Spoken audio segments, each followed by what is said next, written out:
নমস্কার বন্ধুরা, আমি ভাস্বতী রান্নাঘরের তরফ থেকে আপনাদের সবাইকে স্বাগত। আজ আবার হাজির হয়ে গেছি একটা ইলিশ মাছের দুর্দান্ত রেসিপি নিয়ে।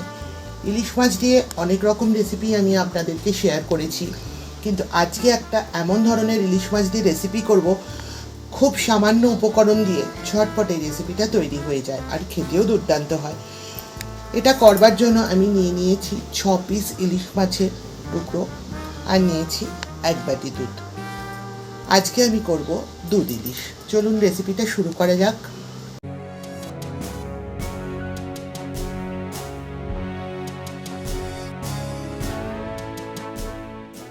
প্রথমে আমি ইলিশ মাছে ভালো করে লবণ আর হলুদ মেখে নেব।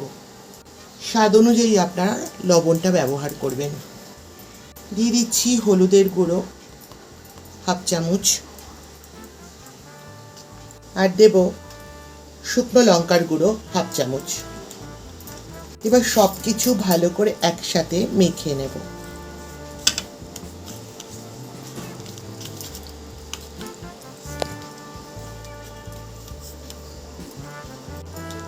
ভালো করে নুন, হলুদ আর শুকনো লঙ্কার গুঁড়ো ইলিশ মাছের গায়ে মাখা হয়ে গেছে। গ্যাস অন করে কড়াই বসিয়ে দিয়েছি। এবার কড়াইতে দিয়ে দেব সর্ষের তেল। এবার তেলের মধ্যে ফোড়নের জন্য দিয়ে দিচ্ছি 1/2 চামচ কালো জিরে। তেলটা হয়ে গেছে। এবার এর মধ্যে নুন, হলুদ, লঙ্কার গুঁড়ো মাখা ইলিশ মাছগুলো ছেড়ে দেবো আলতো হাতে।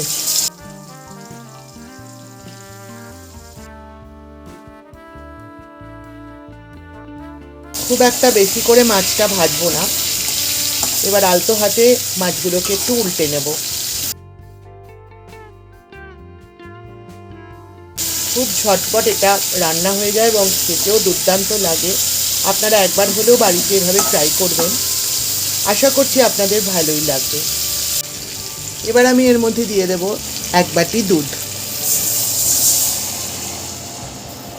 ব্যাস, এবার কয়েকটা চিড়ে রাখা কাঁচা লঙ্কা দিয়ে দিচ্ছি। 3টে চিড়ে রাখা কাঁচা লঙ্কা এভাবে মাঝ বরাবর চিড়ে নিয়েছি। এবার একটা ঢাকনা দিয়ে দেব।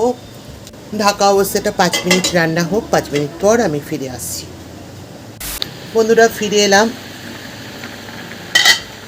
দেখুন রান্নাটা একদম হয়ে গেছে।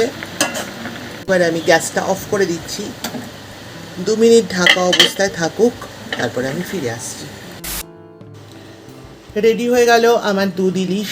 এটা গরম ভাতের সাথে খেতে যে কীরকম লাগে তার আপনাদের বোঝাতে হবে না। আপনারা সকলেই জানেন যে ইলিশ মাছ খেতে কেমন লাগে। এই রেসিপিটা ঝটপট হয়েও যায় আর খেতেও দুর্দান্ত হয়। আমার এই রেসিপিটি যদি আপনাদের ভালো লাগে তবে অবশ্যই লাইক করবেন, শেয়ার করবেন, চ্যানেলটিকে সাবস্ক্রাইব করে পাশে থাকা বেল আইকনটিও ক্লিক করবার অনুরোধ রইল। আমার এই ভিডিওটি সম্পূর্ণ দেখবার জন্য আপনাদের অজস্র ধন্যবাদ। ভালো থাকবেন, সুস্থ থাকবেন। আজ আসি, আবার দেখা হবে এরকমই কোনো রেসিপি নিয়ে আপনাদের সঙ্গে। ততক্ষণের জন্য টাটা।